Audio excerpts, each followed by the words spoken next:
Cuomo is not a great candidate. Obviously, he was the governor. Understatement of the year. He was the governor who had to resign for Killing grandmothers and grandfathers. Are you a hot girl for Cuomo? No. And, you know, Emily Austin can screech at me if she wants to, but this is a person who has made a career off being an influencer. Like Graham Plattner, who is the Senate candidate in the Democratic primary to be the Democrat senator for Maine, has got in front of a story about his Nazi tattoo. Now, right-wing politics is supposed to be disciplined, decisive, united. It's a united stance they like to put out. But what we're seeing right now is anything but that. Meanwhile, the left seem to be infighting like rats in a sack as ever, especially when someone's revealed to having a Nazi tattoo, but yet backed by Bernie Sanders. Raheem Kassam is still with me in the studio for the rest of the show. Raheem, the New York Republicans appear to have been disbanded. Or certainly imploded over a massive leak of text messages and WhatsApp messages that had jokes about Hitler and racism and classic old-fashioned Tory boy, you know, scandal stuff. But it's blown up to become a national story as the Dems have sort of grabbed it and used it as a stick to beat the administration, or attempt to. What's going on? You know that world well. Yeah, and I think for people who are watching this who think, you know, why are we talking about, you know, New York young Republican politics? Young men saying, putting stupid things on the internet. The reason is the New York Young Republican Club is one of the, if not the largest club in the country, and many of its members have gone on to be presidents, vice presidents, cabinet members. Some of the current crop are now working in the Trump administration as well. And so it really does matter. These are the kind of groups that bring up the talent and that they get moved into very powerful positions, not just in the country, but of course in the world. And they have profiles and portfolios that people should concern themselves with who these people are and what are their backgrounds. Now, I will make a disclosure. I serve on the advisory board of the New York Young Republican Club. What are you advising them tonight? Well, stop fighting amongst each other for a start. The New York Young State Republican group has, in fact, been virtually disbanded over this. This was the group of people that had all of these nasty sort of slate within a slate thing, and they were fighting with the New York Young Republicans. And, you know, all is very, very messy. For the people watching this at home that don't know this, actually, Harry Cole was the man who used to report accurately on young conservative politics in the United Kingdom. As Gore Vidal said, though, isn't it, that student politics is so vicious because the stakes are so low. That's right. That was your mantra. Indeed, but you know, the point you're making, these aren't kids, right? These are young men. These are young men and women. Yeah. These aren't, you know, some of them are well into their 20s. Some of them work in the administration. Yes. How bad is this what an unforced error is this for the right, for the Republicans and for the Trump administration? Listen, here's the other reason it really matters right now, because New Yorkers are making a decision over who is going to be their next mayor. Yeah. And they're looking at Zohran Mamdani, the Red-Green Alliance, you know, Hamas, won't condemn Hamas terrorist candidate. And then they're looking at, well, who is the Republican and what are the other alternatives? You've got Cuomo, the former governor, still in the race. You've got Curtis Sliwa, this guy who's run this Guardian Angels group in New York for decades, in the race, splitting the vote. Why is he still in the race? I mean, the guy looks crazy. Well, it turns out wearing a beret. People have their He's theories. taking 20% of the. Presumably, this is it ego? Is it money? He walked out on his own radio station today. But why has no one? You know, why hasn't President Trump picked up the phone and said, "Dude, you're a Republican. Get off the stage." Republicans have pulled out of this race before. Mike Bloomberg was given a clear run. Why is this guy still in the race when actually New York, one of the greatest cities on the earth, is about to fall to, you know, as you say, a commie? I think there's a couple of things going on here. And number one, Curtis Sliwa is you want to talk about intransigence in the last segment? He's a very intransigent man. He believes it is his right to be in that race. He walked out on his own radio station today when the radio station boss told him on air to drop out. I mean, that's pretty cringe, right? Yeah, and he said, I'll never come back here. WABC, one of the largest stations in the country, he said, I'll never come back here despite what happens in the election. He's just being that obstinate right now. The other part of it is, I think a lot of Republicans around the country are accelerationists now. Yeah. They actually want to see Mamdani in charge because they want a bogeyman. Britain has made that mistake. Yes. That is a fatal mistake. You never let these guys in. You give an inch, they take a mile. They poison not only the parties, but the institutions, the parliaments, the wider sort of infrastructure of politics gets infiltrated by these people, because it's not just, it's not just the mayor, it's the people he brings in and people he puts into things. Well, I hate it. I hate it when people say we need to see these communists and how bad they are. No, see how good it's just how they are. Listen, worse more than anything, you're handing them tens of billions of dollars in a budget. And they can do whatever they want. Remember what Lutfur Rahman did with that money in Tower Hamlets in London all those years ago? £2 billion budget that he was in charge of, and he distributed it amongst all his sectarian Islamist mates. And I have no doubt that Mamdani will do similar.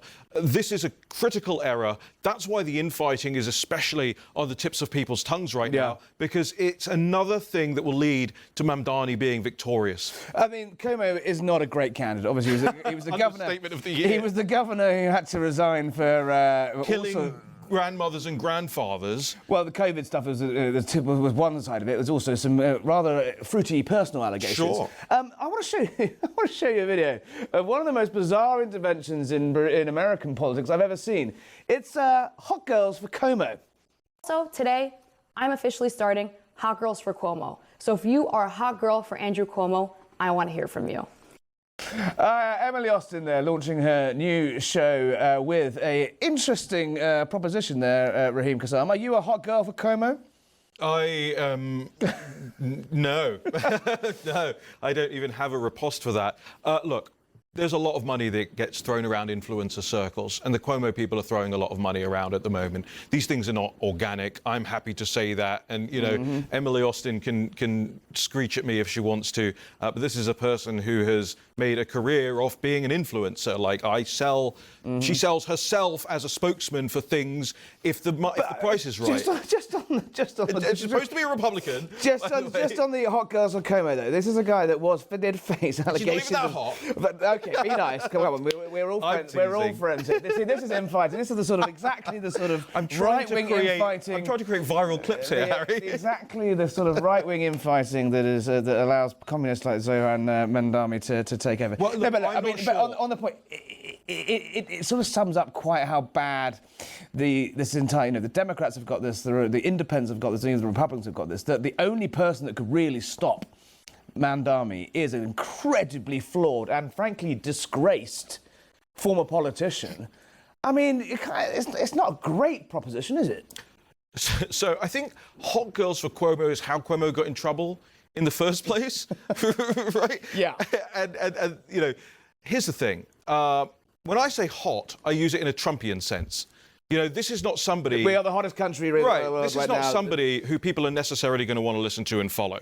And I think it doesn't help Cuomo. And I'm not sure that the people of New York, I'm not sure that I particularly would want Cuomo any more than I want Mamdani.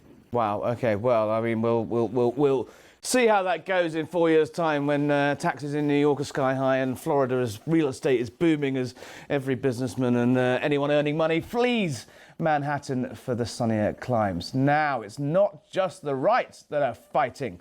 I keep saying this, again, a remarkable story that is breaking out of Maine, rumbling on out of Maine.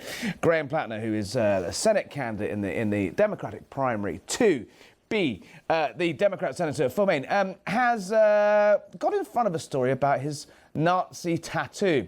He says, as we discussed last night, that he got drunk as a Marine in Croatia and had a SS skull and crossbones tattooed onto his chest. Now, he has revealed tonight, with his shirt off, live on television, you don't get that in Britain, that he's had the tattoo covered up pretty poorly. Now, Plattner is being backed by the hard left. Bernie Sanders likes him. He's been on a political journey, you might think, from barman at the tune-in with a Nazi tattoo to progressive hope for America. Raheem Kassam, this guy's cooked, right?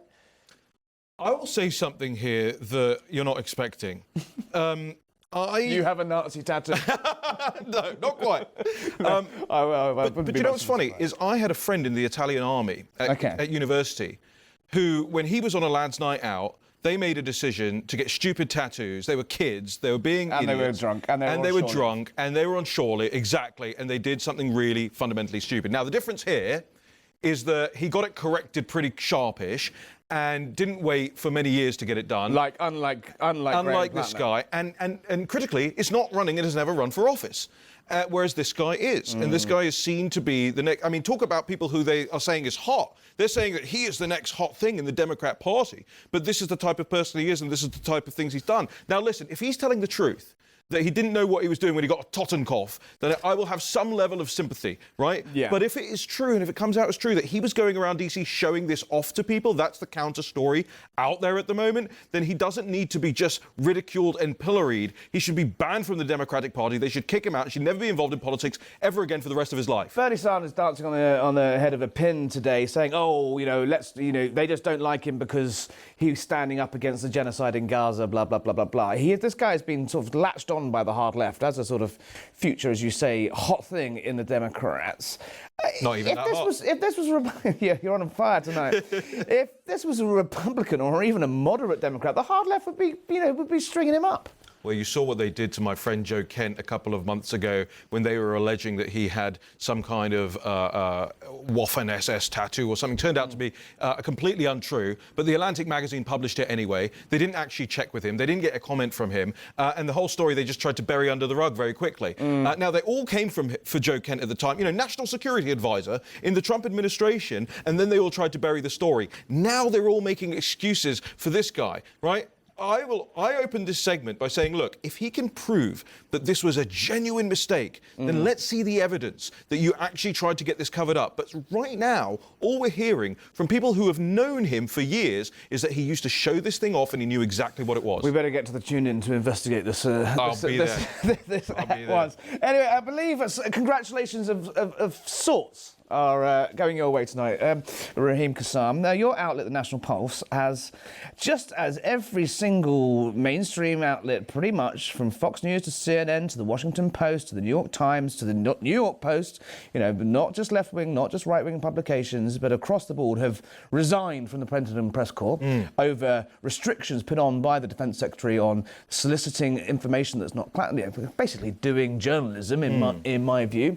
You are running towards the party at the Pentagon and become an accredited member of the Pentagon Press Pack, but in doing so had to sign a pretty restrictive form saying you basically will just take only approved stories.